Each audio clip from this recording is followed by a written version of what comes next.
Façam no deserto um caminho reto para o nosso Deus. Todos os vales serão levantados, todos os montes e colinas serão aplanados. A glória do revelada. Juntos todos a verão, pois é o Senhor quem fala. Uma voz ordenou, pergunto, o que clamarei? Que toda a humanidade é como a relva, e toda a sua glória ou fidelidade como as flores do campo. A relva murcha e cai a flor. Quando o vento do Senhor sopra sobre ele, o povo não passa de relva. A relva murcha e as flores caem, mas a palavra do nosso Deus permanece para sempre. Você traz boas novas a Jerusalém, erga sua voz com fortes gritos. Erga, não tenha medo. Diga, aqui está o seu Deus, o soberano. Com seu braço forte ele governa, e a sua recompensa com ele está. E o seu galardão, ele cuida do seu rebanho.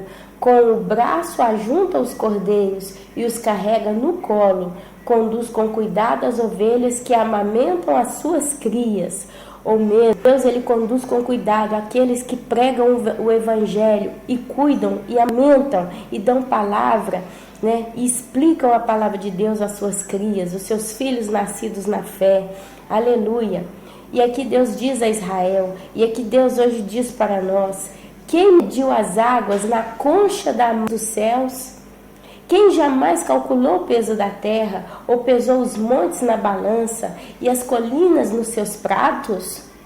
Quem definiu limites para o Espírito Santo do Senhor, ou o instruiu como seu conselheiro? A quem o Senhor consultou que pudesse esclarecê-lo? E quem lhe ensinasse a julgar com justiça? Quem? Quem lhe ensinou o conhecimento, ou lhe apontou o caminho da sabedoria? Na verdade, as nações são como a gota que sobra do balde. Para ele, são como o pó que resta na balança. Para ele, as ilhas não passam de um grão de areia, nem as florestas do Líbano seriam suficientes para o fogo do altar. Ou poderia dizer que até mesmo nem a floresta amazônica seria suficiente para o fogo do altar do Senhor, onde está o Santíssimo dos Santos. Nem os animais de lá bastariam para o holocausto. Diante dele, todas as nações são como nada. Para ele, são sem valor, a menos que nada. Com quem vocês compararão a Deus? Como poderão representá-lo? Com uma imagem que o artesão funde? Ou que o ouvires cobre de ouro e para a qual modela correntes de prata? Ou com o ídolo do pobre, que pode apenas escolher um bom pedaço de madeira e procurar um marceneiro para fazer uma imagem que não caia? Será que vocês não sabem? Ouviram falar? Não lhes contaram desde a antiguidade? Vocês não compreenderam como a terra foi fundada? Ele se assenta no seu trono acima da cúpula da terra, cujos habitantes são pequenos como gafanhotos. Ele estende os céus como um forro e os arma como uma tenda para neles habitar. Ele aniquila os príncipes e reduz a nada os juízes deste mundo.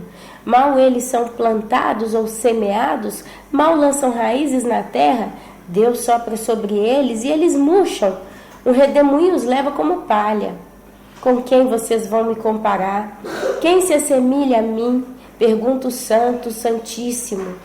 Ergam os olhos e olhem para as alturas ou para o universo. Quem criou tudo isso? Aquele que põe em marcha cada estrela do seu exército celestial e a todas chama pelo próprio nome. Tão grande é o seu poder, tão imensa a sua força, que nenhuma delas, nenhuma daquelas estrelas deixa de comparecer. Por que você reclama, Jacó? E por que se queixa, ó Israel?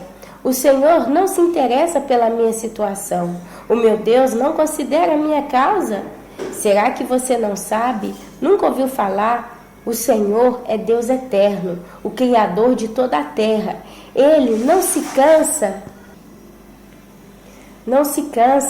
e nem se fica exausto. Sua sabedoria é insondável. Ele fortalece o cansado e dá grande vigor ao que está sem forças. Até os jovens se cansam e ficam exaustos, e os moços tropeçam e caem. mas aqueles que esperam no Senhor renovam as suas forças, voam alto como águias, correm e não ficam exaustos, andam e não se cansam. Aleluia! Deus seja louvado nessa manhã, glorificado, seja realmente levantado nas nossas vidas como o nosso principal ponto, porque Ele tem que ser o centro das nossas vidas. Meus irmãos, eu estou tendo um pouquinho de dificuldade em me concentrar com essa palavra de hoje. Eu tenho filho em casa e toda hora eles fazem um barulho, eles fazem alguma coisa e eu não consigo me manter aqui em harmonia com vocês. Mas eu não poderia deixar de pôr essa palavra aqui hoje no YouTube, eu não poderia deixar de fazer esse trabalho, porque Deus, Ele quer que nós estejamos todos os dias ligados com Ele, que nós estejamos todos os dias concentrados na Sua palavra, e querendo ou não, é um modo de nós estarmos concentrados na palavra do Senhor. Eu acabei de ler para vocês aqui Isaías capítulo 40, do versículo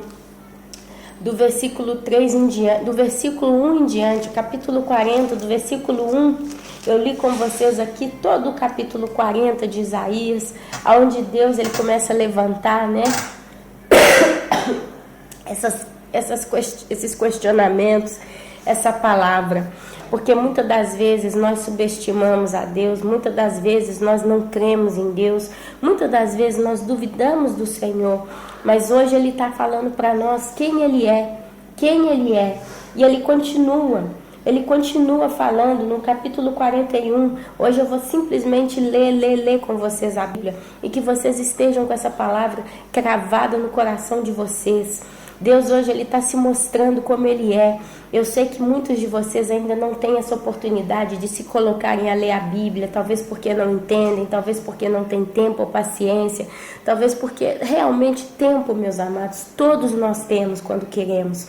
Todos nós encontramos tempo se nós queremos. É mais simples você pegar 10 minutos e separar para Deus do que você dizer que não tem tempo e arrumar desculpa para tocar avante.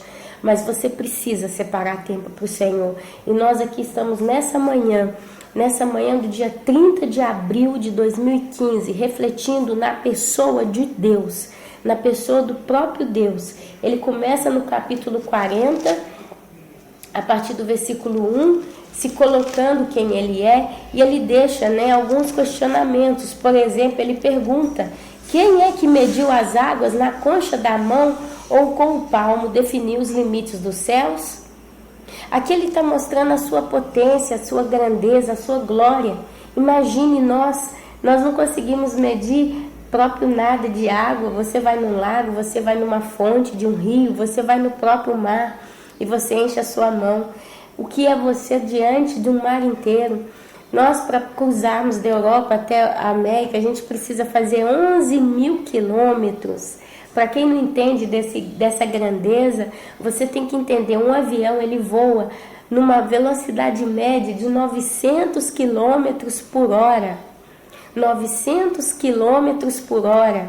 E ele precisa de fazer uma viagem de 11 a 12 horas em cima somente do Oceano Atlântico para sair, por exemplo, de Roma até Rio de Janeiro. Meus amados, se você pega um carro e você corre o máximo que você pode com esse carro dentro da sua cidade, você não consegue ultrapassar os 240 quilômetros. E aqui a gente já está falando de uma velocidade inaceitável por segurança e todas essas coisas. Mas imagine que você já dirige no seu carro 100 quilômetros por hora. Quantas horas você precisaria dirigir de carro para cobrir do Oceano Atlântico, do continente europeu até o continente americano ou brasileiro, vamos dizer assim, onde a gente chega na América do Sul? 11 mil quilômetros separam as nossas terras. Porém, a Bíblia diz que Deus, Ele mediu essas 11 mil quilômetros de água e muito mais, porque aqui a gente tem o Oceano Índico, o Oceano Pacífico, nós temos os mares como o Mar Mediterrâneo, o Mar Negro e por aí vai. A gente estuda em geografia que a Terra é coberta de 3/4 de água e nós temos um planeta muito grande. São muitos mil quilômetros que cobrem a superfície do planeta. Eu não sei a informação que diz quantos quilômetros de água cobrem o planeta, mas são 3/4. Eu não sei se você já saiu da sua cidade, se você já saiu do seu estado, se você já saiu da sua cidade, se você já saiu do seu país, mas eu acredito que até a pessoa mais simples, uma pequena viagem ela já fez numa cidade do interior mais próxima, em algum motivo qualquer. Mas ainda que você nunca tenha saído da sua própria cidade para ir para lugar nenhum, você já caminhou dentro da sua cidade, quanto é grande, né? Porém Deus ele fala, quem mediu as águas na concha da mão, ou com o palmo definiu os limites dos céus, olhe para cima. Olhe para cima, nós temos a visão do horizonte, para nós não acaba nunca, porque a Terra é redonda, então ela nunca termina o seu horizonte. Porém, se você conseguisse sair do planeta Terra e lá da Lua pudesse ver a Terra de longe, você teria condição de medir a Terra como ela é na sua grandeza real, com o palmo da sua mão. A Bíblia diz que Deus, ele mediu a Terra com o seu próprio palmo. Ele definiu os limites dos céus. Quem jamais calculou o peso da terra, ou pesou os montes na balança e as colinas nos seus pratos? Oh Deus, nós não conseguimos pegar uma rocha. Você talvez tenha uma pedra muito grande aí perto de você. Para carregar essa pedra a gente precisaria de um trator ou de algum maquinário mais adequado para conseguir suportar o peso dessa pedra. E aqui Deus diz que Ele mediu as balanças e as colinas, os montes e as colinas em balanças, que definiu limites para o Espírito Santo do Senhor. A Bíblia diz que o Espírito Santo, ele está com Deus e ele é o único que sonda o coração do próprio Deus. E aqui está dizendo, quem é que definiu limites para ele? Ou instruiu com seus conselhos, como seu conselheiro? A quem o Senhor consultou que pudesse esclarecê-lo? E quem lhe ensinasse a julgar com justiça? Quem ensinou a Deus a julgar com justiça? Quem lhe ensinou o conhecimento ou lhe apontou o caminho da sabedoria? Aí Deus começa a comparar toda essa grandeza dele, e tem aí muito mais, com a grandeza das nações, que nós pensamos que é tanto. Você vê no noticiário aí os Estados Unidos, ou a Rússia, ou a China, a Índia, são nações grandes. Aí você já vai para o Brasil, que também é um país grande, o maior da América do Sul, se não da América Latina. Aí tem o México, e você vai olhando esses lugares. Porém Deus diz que para eles são como gota que sobra do balde. Para eles são como o pó que resta na balança. Praticamente a sujeira, a poeira que restou na balança. A isso Deus compara as nações. Deus ele diz que nem as florestas do Líbano seriam suficientes para o fogo do altar. Eu não conheço o Líbano, eu não conheço a floresta do Líbano, mas se Deus ele diz que a terra foi pesada numa balança, a gente há de entender que nem todas as florestas do mundo inteiro reunidas juntas seriam suficientes para o fogo do altar do Senhor, o fogo que queima constantemente diante da glória de Deus. E aqui diz, com quem vocês compararão a Deus? Como poderão representá-lo? Como uma imagem que o artesão funde? E aqui ele começa a entrar no discurso da idolatria. Ou que o ouvires cobre de ouro, para a qual modela correntes de prata? Ou com o ídolo do pobre, que não pode ter essas imagens mais exuberantes, aí compra uma imagem pequenininha, um bom pedaço de madeira e procura um marceneiro para fazer uma imagem que não caia? Será que vocês não sabem, nunca ouviram falar, não lhes contaram desde a antiguidade? Vocês não compreenderam como a terra foi fundada? Ele se assenta no seu trono acima da cúpula da terra. A Bíblia diz que Deus ele habita no terceiro céu. É o céu que transpassa o universo. A gente tem o céu no qual nós vemos esse azul que faz essa cúpula, como se diz. Já naquele tempo, na época de Isaías, eu acho que tem mais ou menos mais de 2000 anos, muito mais, quase 3000 anos, quando o profeta Isaías ele descreveu a geografia da terra, dizendo que a terra era redonda. Muito tempo mais tarde eles descobriram que a terra era redonda. Antes eles pensavam tantas coisas, né? Mas a Bíblia sempre trouxe a verdade. E aquilo que me indigna, aquilo que me traz um pouco de raiva no coração, é quando eu vejo pessoas comentando na internet aí por aí afora, que é besteira, que nós somos um bando de lunáticos, nós somos um bando de loucos, um bando de pessoas que não sabem o que falar. falar que nós temos que buscar um psiquiatra, um psicólogo, que a gente está colocando num Deus que a gente não vê toda a nossa fé, mas a Bíblia revela esse Deus, e eu tenho certeza que essas pessoas um dia elas vão ver face a face a essa glória, e eles vão se arrepender de cada blasfêmia, de cada estupidez que eles tiraram da boca deles. E aqui Deus ele continua, ele fala que é ele que fortalece o cansado e dá grande vigor ao que está sem forças. E ele diz que até os jovens eles se cansam e ficam exaustos, e os moços tropeçam e caem. Se a gente vê a juventude, né, eles são novos, eles têm saúde, eles não têm um corpo fraquejado pelo trabalho, cansado, mas a Bíblia diz que até eles cansam e ficam exaustos. Mas aqueles que esperam no Senhor renovam as suas forças, voam alto como águias, correm e não ficam exaustos, andam e não se cansam. Aqui eu creio que não está se referindo exatamente ao físico, mas ao espiritual, porque por mais que a gente tenha adversidade, por mais que a gente tenha luta, por mais que a gente fique estressado, porque a igreja está num ambiente que jaz no maligno, automaticamente ela está estressada um pouco, mas ainda assim ela tem uma força que não se extingue, porque essa força vem do Senhor e a sustenta, a alimenta, a mantém em pé e não a permite cair. E Deus seja glorificado na nossa vida. E aqui Deus ele continua, porque nesses capítulos Isaías, a gente vê um Deus indignado e a gente vê um Deus que mostra como é a realidade no mundo. E aí ele fala no capítulo 41 de Isaías, aleluia, ele fala: calem-se diante de mim, ó ilhas, que as nações renovem as forças, que elas se apresentem para se defender. Vamos encontrar-nos para decidir a questão. Oh, aleluia! É que é Deus chamando para o acerto de contas. A gente vê aqui Deus realmente indignado com as nações. Ai, quem despertou o que vem do Oriente e o chamou em retidão ao seu serviço, entregando-lhe as nações e subjugando reis diante dele? Com a espada ele reduz ao pó, com o arco os dispersa como palha. Ele os persegue, avança com segurança por um caminho que seus pés jamais percorreram. Quem fez tudo isso? Quem chama as gerações à existência desde o princípio? Quem chama as gerações à existência desde o princípio? Eu, o Senhor que sou o primeiro e que sou eu mesmo como os últimos, com os últimos. As ilhas viram isso e tremem, os confins da terra tremem, eles se aproximam e vêm à frente, cada um ajuda o outro e diz ao seu irmão: seja forte.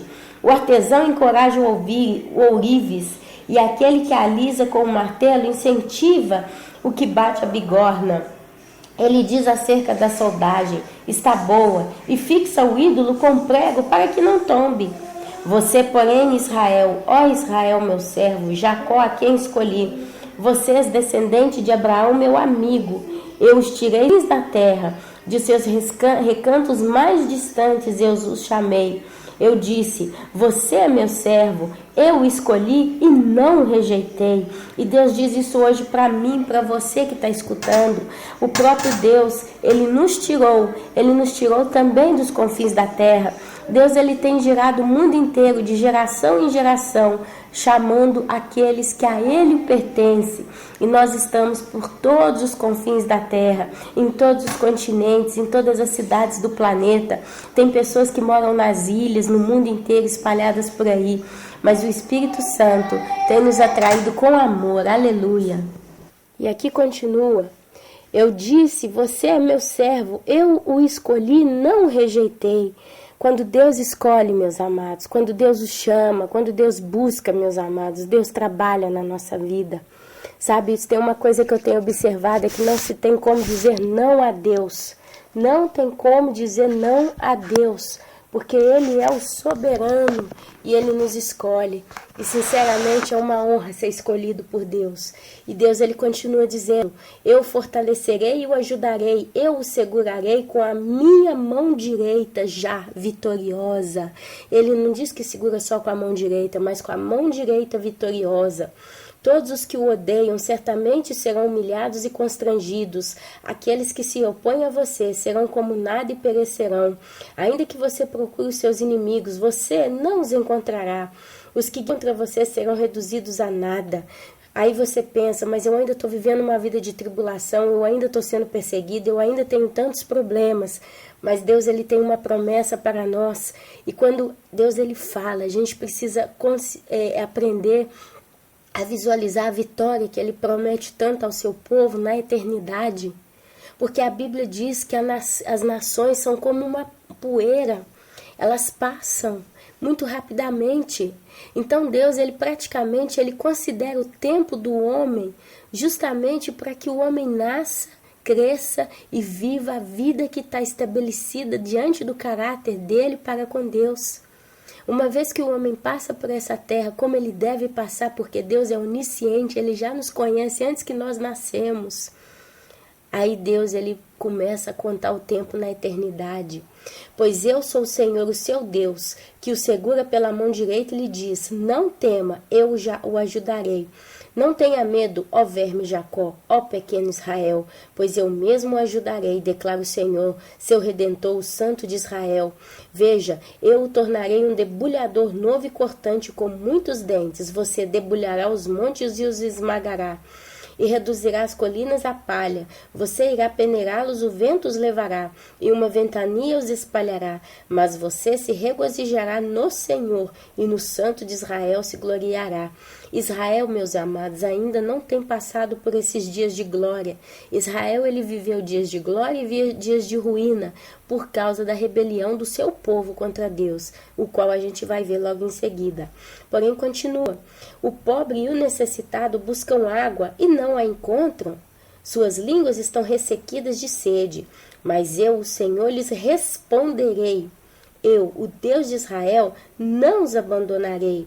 Abrirei rio nas colinas estéreis e fonte nos vales. Transformarei o deserto num lago. Isso é uma promessa. E o chão ressequido em mananciais. Porém no deserto o cedro, a acácia, a murta e a oliveira.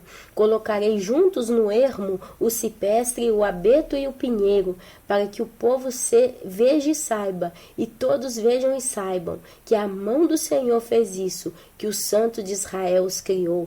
Isto é promessa, vai acontecer. Exponham a sua causa, diz o Senhor. Apresentem as suas provas, diz o rei de Jacó. Tragam seus ídolos para nos dizerem o que vai acontecer. Que eles nos contem como eram as coisas anteriores, para que as consideremos e saibamos o seu resultado final. Ou que nos declarem as coisas vindouras. Revelem-nos o futuro. Aqui Deus, ele literalmente, ele se coloca em meio dos homens e ele começa a pedir para que aqueles que são idólatras exponham essa causa ao Senhor, que eles tragam seus próprios ídolos, os seus ídolos de madeira, de pedra, para nos dizerem o que vai acontecer. Eu imagino Deus sentado esperando esse tipo de explicação. Revelem-nos o futuro para que saibamos que eles são deuses. Façam alguma coisa boa ou má para que nós nos rendamos cheios de temor. Mas vejam só, eles não são nada. As suas obras são totalmente nulas. Detestável é aquele que os escolhe. Aqui Deus está dizendo que as pessoas que escolhem os ídolos, as pessoas que buscam a idolatria, são diante dos olhos do Senhor detestáveis. Deus detesta as práticas, detesta o coração que essas pessoas têm em amor aos seus ídolos. A Bíblia fala isso. A Bíblia fala isso. Essa semana, na cidade onde eu moro, teve uma festa de um santo. E eles se juntaram em uma multidão, em uma festa de 3 dias, carregando um ídolo pela cidade afora. Eles colocaram ele num barco, eles soltaram um tanto de foguete, eles desfilaram com ele mar afora, abençoando as águas da região. E eu sei que eles estavam trazendo maldição sobre essa cidade, amaldiçoaram as ruas da cidade, consagraram tudo a esse santo. No Natal, meus irmãos, ainda que o Natal não deve ser considerado, o Natal católico não deve ser considerado por aquele que crê em Jesus Cristo verdadeiramente, a gente tem que levar em consideração que os católicos, eles celebram o Natal como o nascimento de Jesus. Jesus, ele nasceu mais ou menos numa primavera, mas aqui a Igreja Católica leva a primavera por mês o nascimento de Jesus por mês de dezembro. Mas se a gente pega para considerar que eles estão fazendo uma festa para o nascimento de Jesus, a gente vê que festa feia que é. Aqui, pelo menos na minha cidade, eles fazem uma feira numa pracinha e ali eles colocam um teatrinho que eles fazem a encenação do nascimento de Jesus. Não tem um foguete, não tem um show de um cantor, não tem o parque que desce para a cidade e faz a festa na cidade. Não existe uma procissão onde eles consagram a Jesus Cristo toda a sua cidade e depois eles põem, né, aquela ideia de Jesus nascido no mar. E eles são tão terríveis que eles não colocam nem a estátua do menino Jesus num barquinho para passear no mar, como eles fazem com o santo da cidade. Eu comparo até assim, eles desprezam a Deus, eles colocam Deus numa inferioridade a um homem, eles pegam um santo que eles consagram à cidade e o colocam no pedestal como se ele fosse superior em importância a Deus, ao próprio Jesus.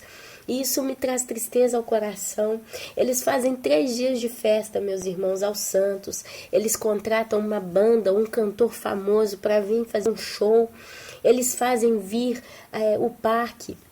Aí vem vários jogos de parque, fazem próprio um parque na cidade, eles limpam as ruas, eles fazem procissão, faz missa de manhã, faz missa de tarde, solta foguete de madrugada, solta foguete de noite. Assim eles tratam. E quando é o Natal para eles, em que eles dizem que nasceu Jesus, eles simplesmente fazem um cenário ali dentro de um parquinho que tem na cidade, e ali eles comemoram o Natal. Silêncio, frio e desprezo com relação à grandeza da pessoa de Jesus. Assim a gente tem visto, nós que cremos na palavra de Deus. Isso acontece nas cidades brasileiras também.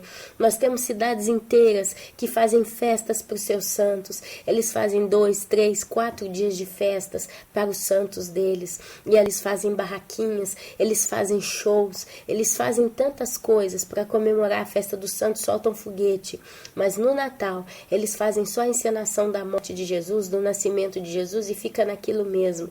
E a gente tem visto como que o mundo está indo para o buraco a cada dia. E aqui Deus diz: detestável é aquele que os escolhe, que escolhe os seus ídolos.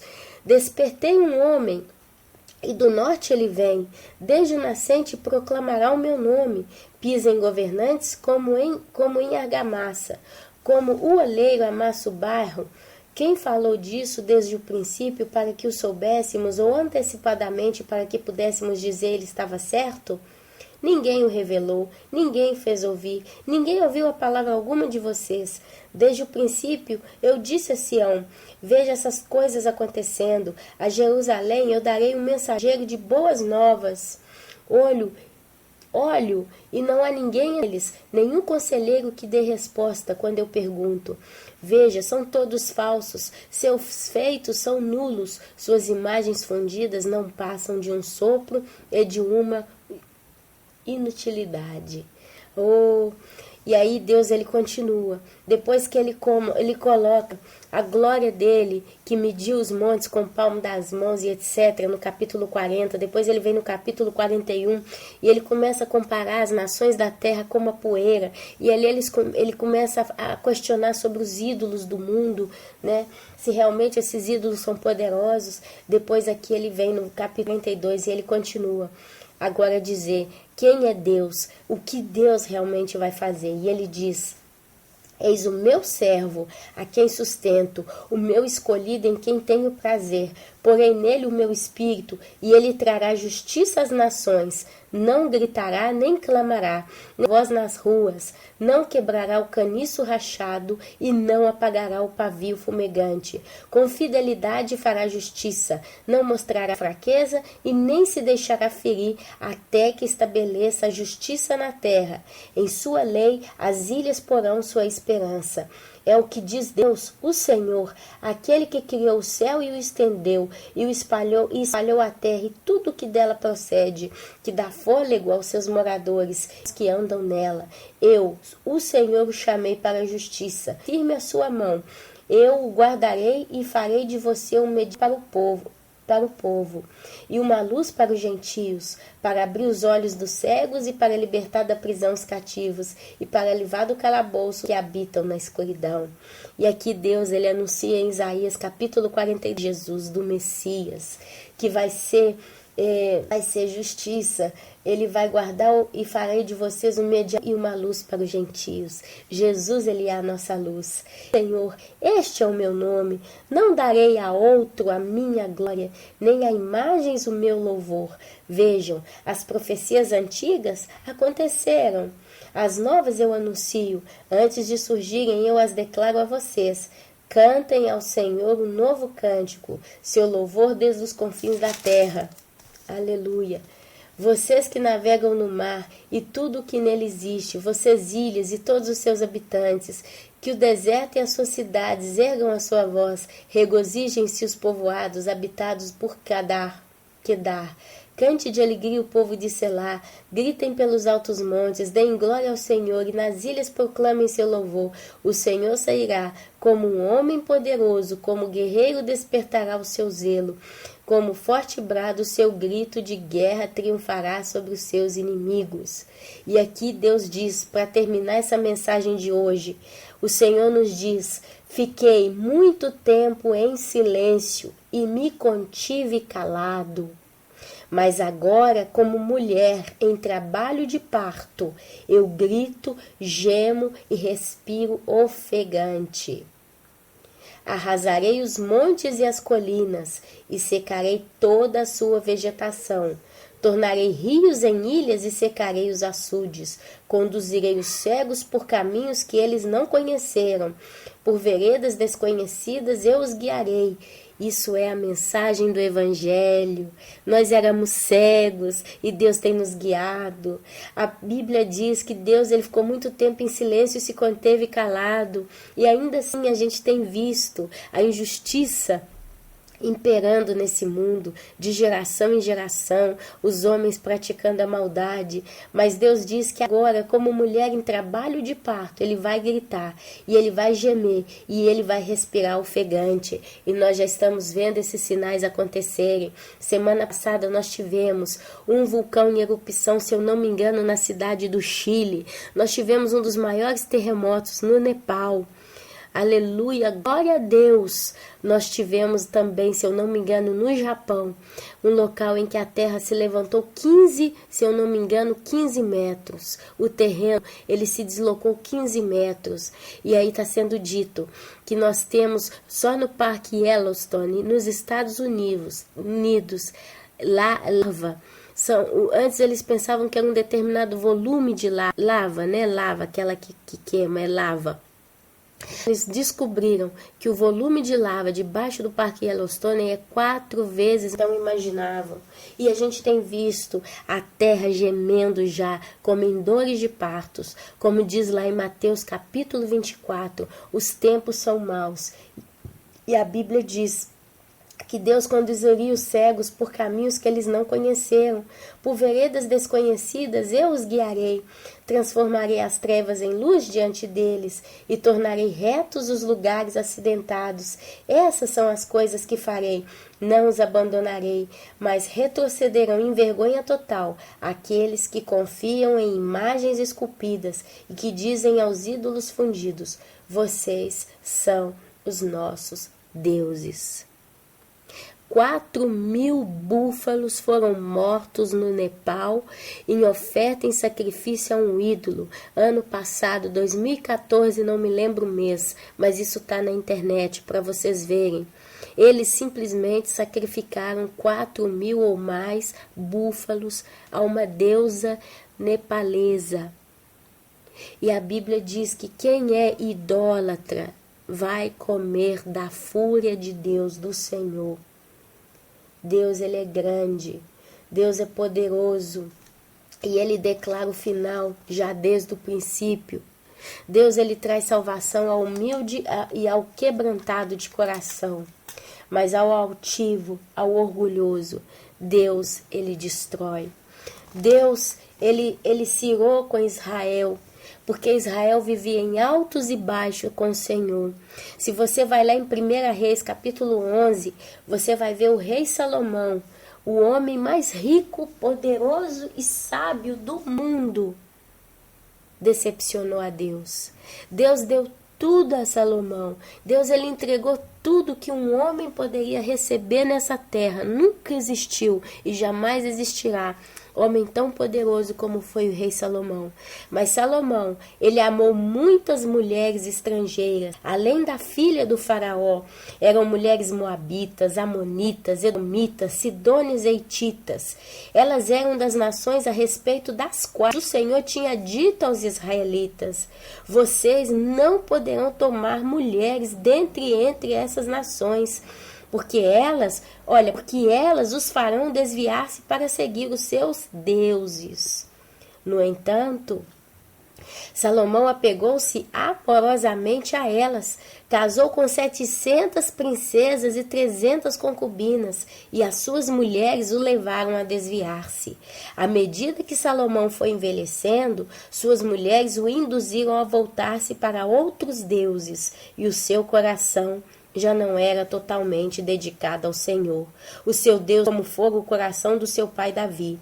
Ele seguiu Astarote, a deusa dos Sidônios, e a Moloque, o repugnante deus dos Amonitas. Era a Moloque que queimavam os bebês.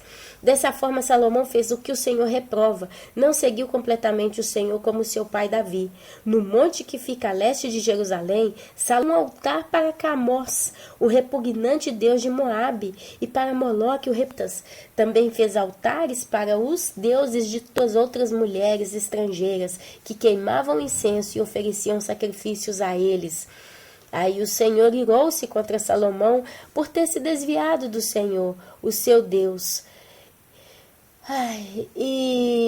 O Deus de Israel, que lhe havia aparecido duas vezes,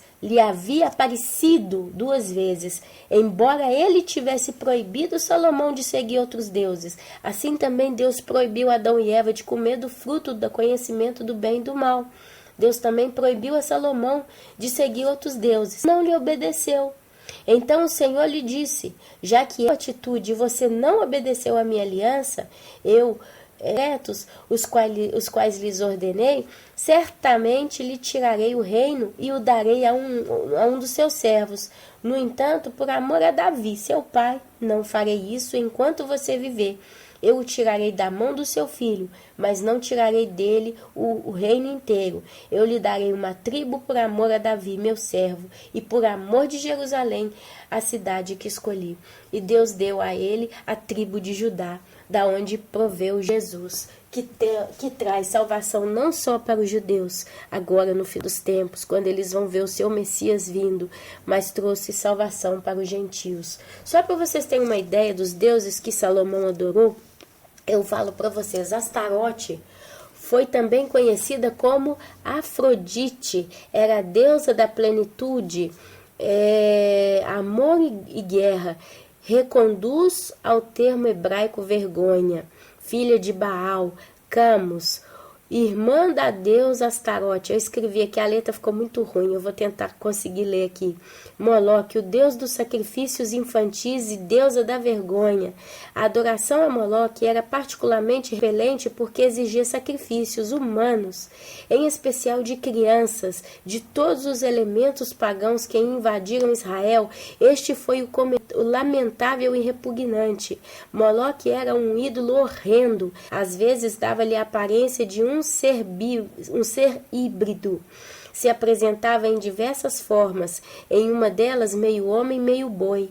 Era todo esculpido em bronze. Seus sacerdotes recheavam de produtos inflamáveis e depois o aqueciam até ficar como brasa.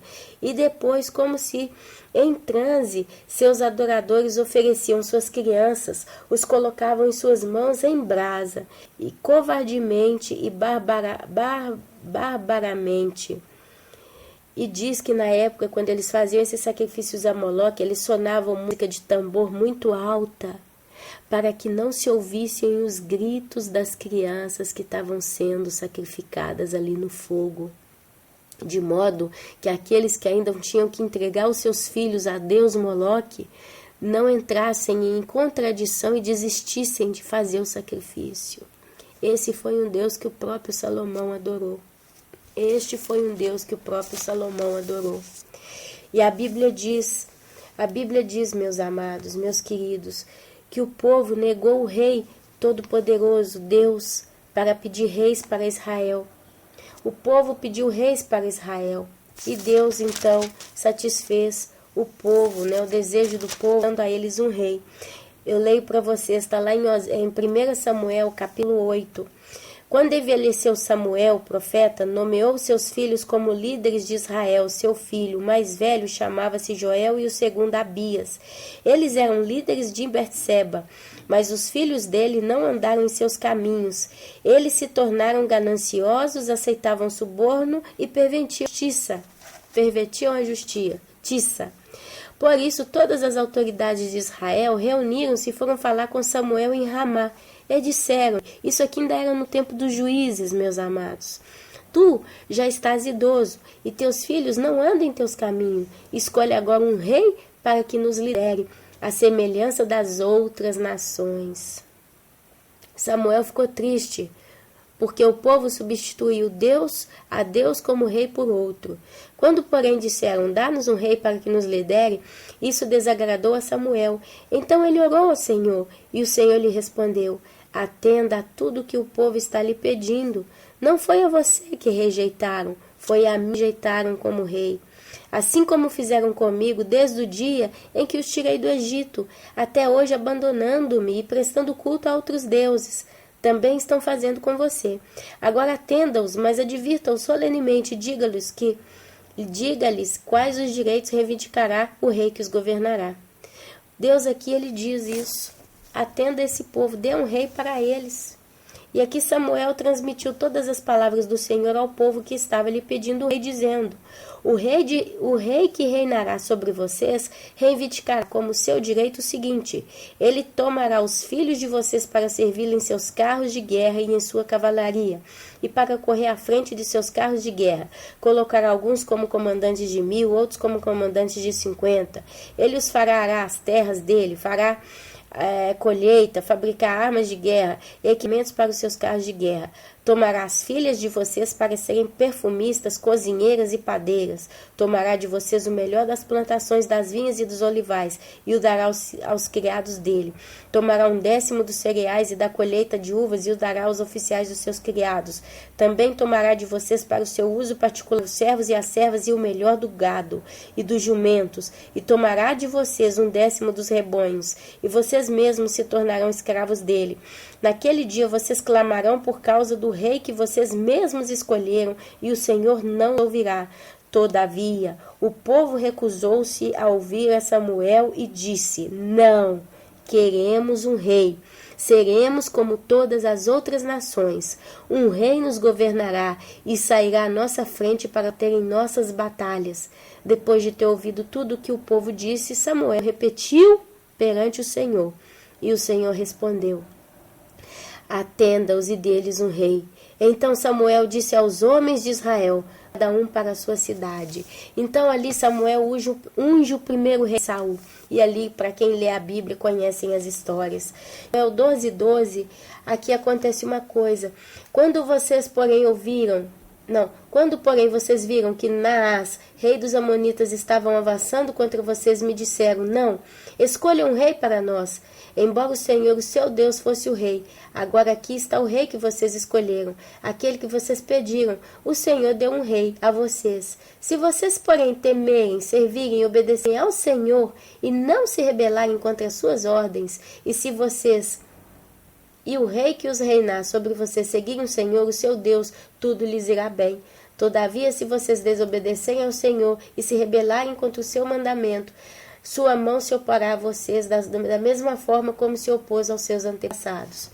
Deus, ele queria ser ele mesmo o rei do povo de Israel. O povo de Israel pediu um rei para Samuel. Samuel ungiu Saul. E Samuel deixou a seguinte condição de Deus. Se aquele povo obedecesse a Deus e andasse nos caminhos de Deus, ele seria um povo próspero e feliz. mas senão eles iriam sofrer. E ali a gente vê lá na frente o que Salomão já começou a fazer com o povo de Israel. E só para concluir, meus amados, a gente vai lendo no livro de 1ª e 2ª Reis as histórias dos reis.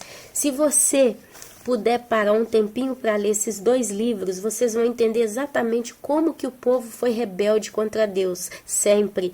Mas aqui na história dos reis, eu li a história do rei Salomão, e agora eu leio para vocês só um pedaço do reinado do rei Ezequias, que está lá em 2ª Reis, capítulo 18. No 3º ano do reinado de Oséias, filho de Elá, rei de Israel, Ezequias, filho de Acás, rei de Judá, começou a reinar. Ele tinha 25 anos de idade quando começou a reinar e reinou 29 anos em Jerusalém. O nome de sua mãe era Abiá, filha de Zacarias. Ele fez o que o Senhor aprova, tal como tinha feito Davi, seu predecessor. Removeu os altares idólatras, quebrou as colunas sagradas e derrubou os postes sagrados. Despedaçou a serpente de bronze que Moisés havia feito, pois até aquela época os israelitas lhe queimavam incenso. Era chamada Neustã. Ezequias confiava no Senhor, Deus de Israel. Nunca houve ninguém como ele entre todos os reis de Judá, nem antes e nem depois dele, reis de Judá, a tribo que o Senhor prometeu a Salomão por causa de amor a Davi. Porque depois que Salomão depravou, as 12 tribos ficaram juntas, as 11, e só a tribo de Judá se separou das demais. E a tribo de Judá foi a última a perder o reinado em Israel. Se vocês leem a história de reis, vocês vão ver. Israel caiu muito antes, né? E no final, Babilônia invade a tribo de Judá. E ali então a gente vai ver lá, por exemplo, a história do profeta Daniel, né? Que já não estava mais na sua terra. Porém, aqui continua. Falando do rei Ezequias, que foi o rei que mais amou a Deus. Ele se apegou ao Senhor e não deixou de segui-lo. Obedeceu aos mandamentos que o Senhor tinha dado a Moisés. E o Senhor estava com ele. Era bem sucedido em tudo o que fazia. Rebelou-se contra o rei da Síria e deixou-se submeter a ele, desde as torres das sentinelas até a cidade fortificada. Ele derrotou os filisteus até Gaza e o seu território. E aqui continua a história do rei, mas eu não vou continuar a ler não. Porém, só para vocês entenderem, o rei Ezequias, ele descobriu, né, os seus servos descobriram o livro dos mandamentos de Deus. E ele pegou e leu aqui, ele pediu para ler. E ali, quando ele viu a história dos reis de Judá, de Israel, de toda, né, a história da travessia no deserto, Moisés, os patriarcas e tudo, ele rasgou suas vestes, ele colocou cinza na cabeça, ele levantou o povo a um monte de perdão a Deus, e ali ele começou a consertar toda a palhaçada que os demais reis de Israel. E assim a gente vê, meus irmãos, a palavra que eu estou trazendo aqui para vocês hoje, está sendo uma palavra muito rápida, porque eu não estou, como eu disse já antes, sozinha em casa, eu tenho que ainda prestar atenção em filho, tenho que sair, etc. Mas o que eu quero deixar para vocês claro é que é muito fácil um ser humano falar que Deus é injusto e que Deus ele deixa o mundo perdido. Mas quando a gente observa a palavra de Deus, o quanto o homem foi sujo, foi porco para com o Senhor. E Deus sempre, sempre, sempre teve misericórdia do homem. E sempre deu chance. E sempre colocou as condições de bênção para o ser humano. Mas o ser humano sempre se rebelou contra Deus. E isso está continuando até os dias atuais. Mas a mensagem que Deus está deixando é que Ele não vai ficar calado para sempre. Deus ele vai se mostrar. Deus ele vai se mostrar como Ele é. E Ele está às portas. Está chegando o dia do juízo de Deus. Esse mundo não vai ficar para sempre nessa bagunça. Deus ele prometeu um reino eterno de paz e segurança, de graça, de amor, um reino de justiça guiado pelo próprio Jesus. Mas antes que isso aconteça, vai vir um grande dia da ira do Senhor. E tem gente que não está acreditando.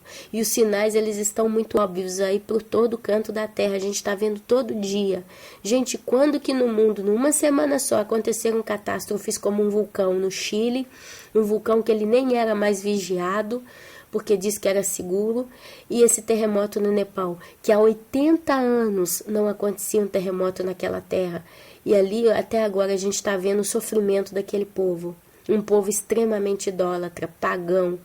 Deus, Ele está se mostrando. Então prepare o teu caminho, prepare o teu coração, prepare a tua vida, arrume as suas coisas, acerte as suas contas. Porque Deus, Ele está vindo com juízo nessa terra. Nós estamos no ano de 2015. 2015 anos se passaram desde que Jesus morreu naquela cruz por mim e por você.